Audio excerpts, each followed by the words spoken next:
सैलाब और बारिशों से हलाकतें मजीद बढ़ गई हैं। NDMA की रिपोर्ट के मुताबिक 24 घंटे के दौरान मजीद 5 अफराद लुक़मा अजल बने। सैलाब से अब तक 1396 अफराद जिंदगी की बाजी हार गए हैं। 12,728 अफराद जख्मी हुए। 17,43,345 मकानात तबाह हो गए हैं। 7,50,233 मवेशी भी हलाक हो गए।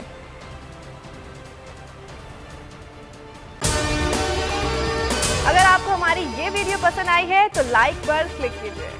सैलाब और बारिशों से हलाकतें मजीद बढ़ गई हैं। NDMA की रिपोर्ट के मुताबिक 24 घंटे के दौरान मजीद 5 अफराद लुक़मा अजल बने।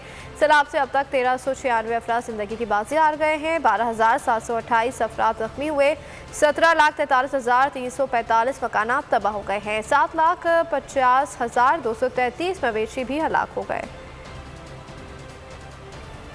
सबसे ज्यादा व्यूज, सबसे ज्यादा रील्स और सबसे ज्यादा रेटिंग के साथ बोल अब भी नंबर 1 पोजीशन पर बरकरार। सब्सक्राइब करें और बेल दबाएं ताकि कोई खबर रह न जाए।